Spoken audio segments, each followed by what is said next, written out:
जो आज बजट दिया हरियाणा सरकार ट्रॉली ने, चोरी करने का आरोपी गिरफ्तार। चोरीशुदा मुख्यमंत्री ट्रॉली जो हुई वित्त बरामद। मंत्री भी हैं, कुरुक्षेत्र उन्होंने पुलिस ने कहा ट्रॉली चोरी करने बहुत के आरोपी लंबा को किया गिरफ्तार।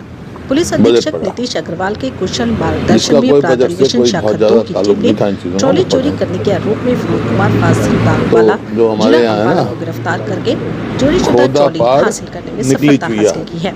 जानकारी इतना देते लंबा हुए बजट पुलिस पड़ा, प्रवक्ता ने बताया कि बजट दिनांक में 23 कुछ नहीं, फरवरी क्योंकि जो 2026 नया को बजट जो सुरजीत है सिंह वासी 2 बीट लाख खैरी जिला कुरुक्षेत्र ने पुलिस को दी दिया अपनी शिकायत में बताया कि वे खेतीबाड़ी का काम करता है। 23,658 उसने अपनी ट्रॉली डबल टायर को पड़ोसी के पाड़ी में खड़ा किया हुआ था। दिनांक और 22 पिछले साल फरवरी था ये 2026 की रात को 2,05,017 नामपत मालूम चोर उसकी ट्रॉली उन्होंने को कहा भी चोरी हमने करके बहुत ले बढ़ा गया, दिया।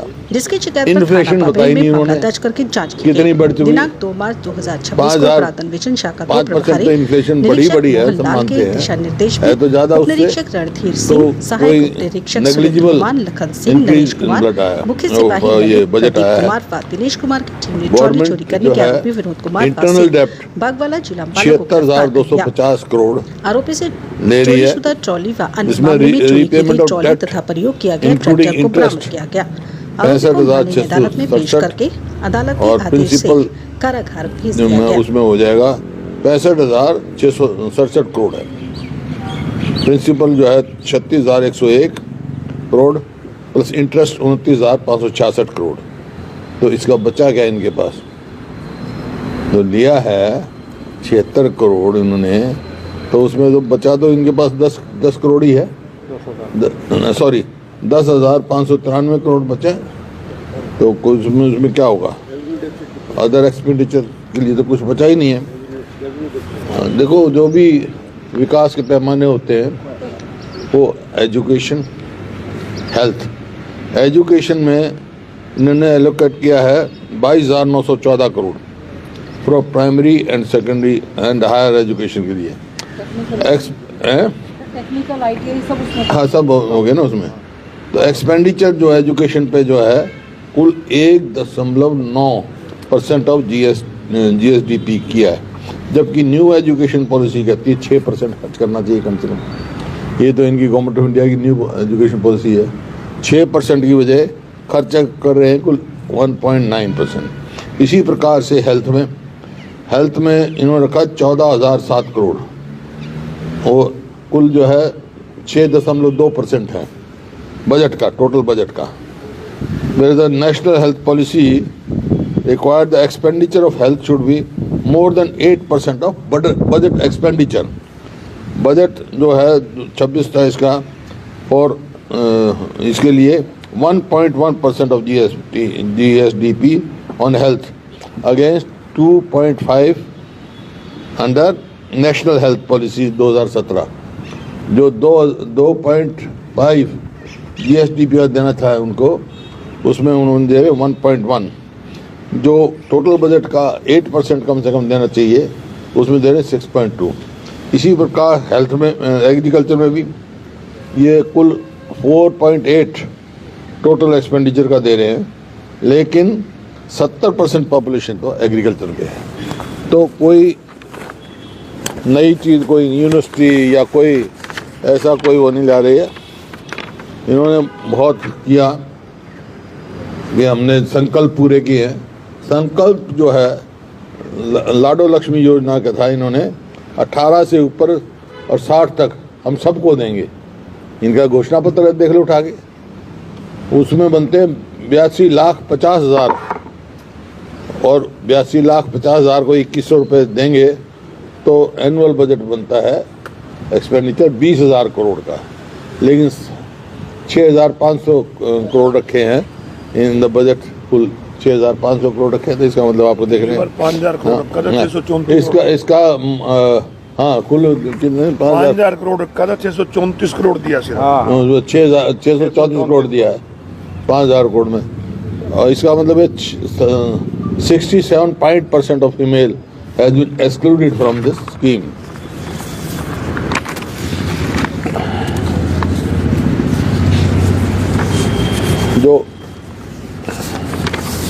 जो चार, मैं हर बारी कहता हूँ 4 वाक की नीति पे चल रहे हैं। 4 वाक कहते थे कर्जा लो, घी पियो, मरने के बाद कोई नहीं पूछेगा। इंटरनल डेप्ट 3,91,435 करोड़ इन्होंने बताया 26-27 में। स्मॉल सेलिंग का जो डेट पड़ा है वो 50,000 करोड़ और पब्लिक सेक्टर एंटरप्राइज का 68,995 करोड़। 25-26 की स्पीच में कहा था इन्होंने, सीएम की स्पीच में था भी इतना हमारा पब्लिक सेक्टर एंटरप्राइज का है। एडिशनल लायबिलिटी जो अनपेड इलेक्ट्रिक बिल हैं, subsidy of electricity bill by government department and unpaid subsidy, ये 40,000 करोड़ है। तो टोटल 5,56,623 करोड़ रुपये आज कर्जे में है, जबकि 2014-15 में कुल 70,000 के करीब कर्जा था, जबकि इतने बने हमने IFT बनाई। अब ये 11 साल में 1 इंच तो रेलवे लाइन नहीं बढ़ाई, 1 पोल मेट्रो का नहीं लगाया, एक कोई बड़ी यूनिवर्सिटी लेकर आए, एक किया बड़ी जोर से कह दो कि हम इतनी ज़मीन देंगे वहाँ पे पानीपत, इसके लिए टेक्सटाइल के लिए पानीपत में देंगे, लेकिन कहाँ मंजूरी है उसकी, कब बनेगा? अब कहाँ से सड़क बनाएंगे जब पैसा ही नहीं है इनके पास? कहाँ सड़क बनाएंगे, कहाँ ये एक्सपेंडिचर करेंगे? तो ये आपके सामने स्थिति है।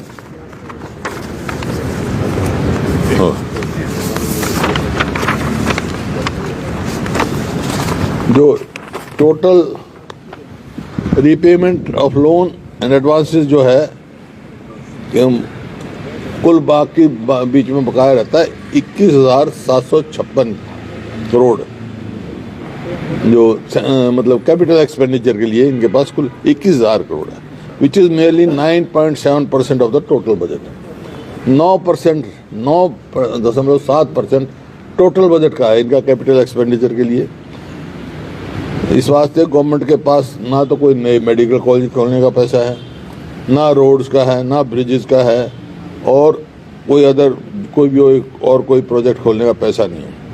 टोटल जो एक्सपेंडिचर 26-27 में capital expenditure just 28% of the total borrowings, total borrowing का ही खर्च कर रहे हैं और कुछ नहीं कर रहे हैं।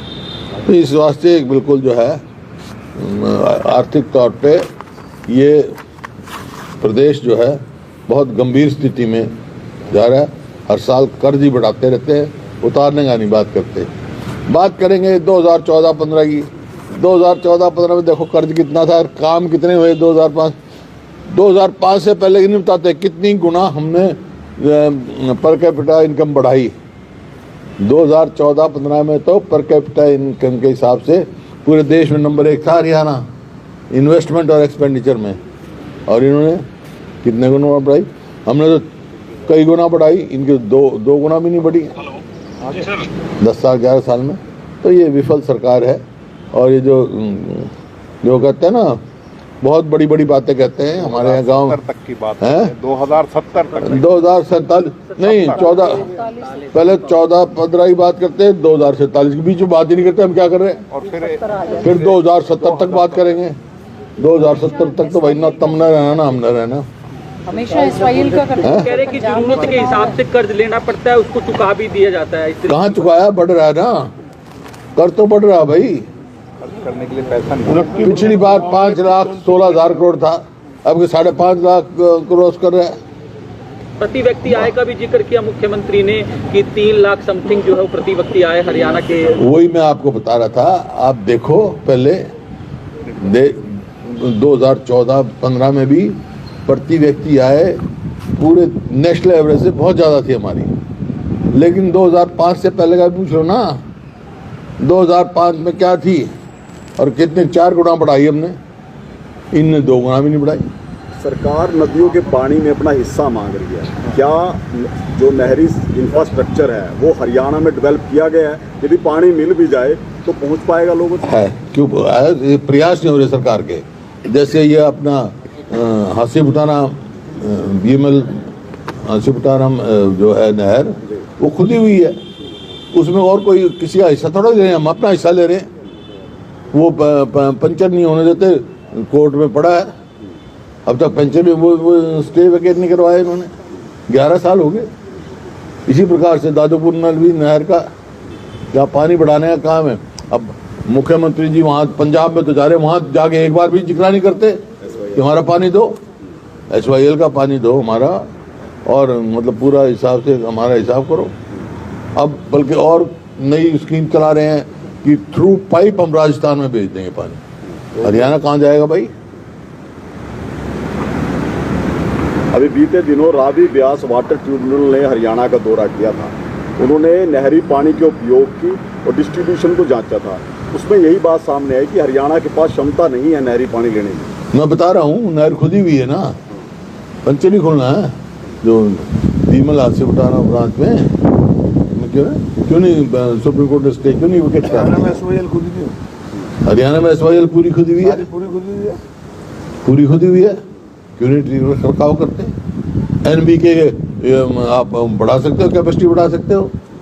ये मेरे को मंजूर नहीं है, ये बात नहीं है। हमारे पास कैपेसिटी है और हमारा पानी पूरा मिलेगा तो हम पूरा यूटिलाइज करेंगे। बीबीजी राम की योजना कह रहे थे कि किसानों को लेकर 125 दिन का तमाम रोजगार बातें दे जो है वो देंगे। कही गई है, मुख्यमंत्री की ओर से अलग से बिजली डिस्कॉम खोलने की बात की गई है, और भी तमाम बातें कही गई है, क्योंकि कहा जा रहा था कि किसानों के लिए क्या किया है किसानों का? आज सरसों आई हुई है ना, पता करो क्या भाव बिक रही है। 6200 रुपये MSP है। किसान किस भाव बेच रहा है? जाकर आज मंडी में जाओ, नहीं चंडीगढ़ में बैठे रहो, पता करके मेरे को बता देना, मैं परसों आऊँगा। डेली जाते हैं, बिल्कुल परसों तो कल बता करके परसों में आऊँगा ना, वापस बता देना मेरे को। बताएंगे। फिर यहीं कटे हो, फिर ईमानदारी से बता देना क्या भाव मिल रहा है। जो ना धान की MSP मिल रही, ना है सरसों में नहीं मिल रही, बाजरे कहीं भी MSP नहीं मिल रही। 24 फसल की कह रहे MSP दे रहे हैं, 24 फसल के नाम नहीं पता। और क्या हम किसान की आमदनी दुगनी करेंगे 2022 तक? आमदनी कहाँ दुगनी होगी, लागत दुगनी होगी। आज भी वैट कम नहीं किया इस पर, डीजल पे किसान के वैट कम कर दिया, कोई वैट पे कर दिया, और स्टेटों ने वैट छोड़ भी दिया। तो यह है किसान के हित की एक भी फैसला सरकार ने नहीं लिया। मुंडा साहब, जो बजट बीबीजी राम जी योजना के लिए सरकार ने रखा है, क्या 8 लाख रजिस्टर्ड मजदूरों को 125 दिन रोजगार मिल पाएगा? 8 लाख रजिस्टर्ड मजदूर हैं। जी। पिछले सालों में कितना दिया इन्होंने? 2100 लोगों को दिया है 100 दिन का रोजगार, जबकि 100% जो है सेंट्रल गवर्नमेंट ने देना था। इन्हें 10% इंफ्रास्ट्रक्चर देना, जो जैसे कोई उसमें देना है इंफ्रास्ट्रक्चर के हाँ, इंफ्रास्ट्रक्चर के लिए। बाकी मजदूरी तो केंद्र सरकार ने दी। अब 60-40 हो गया, अब तो 100 भी नहीं दे पाएंगे। और क्यों 40% इनका, 10% ही नहीं जुटा पाया ये प्रदेश, तो 40% कहाँ से उठाया? हुड्डा साहब, युवाओं के लिए काफी बातें करते हैं, युवाओं रोजगार को लेकर लगातार आप सवाल भी उठाते हैं। बजट में भी जिस तरीके से मुख्यमंत्री ने कहा कि AI का प्रशिक्षण दिया जाएगा और 1 लाख युवाओं को रोजगार देने की बात कही है उन्होंने। बताया ना भाई, गांव में मिसाल है, थोथा चना बाजे गाना।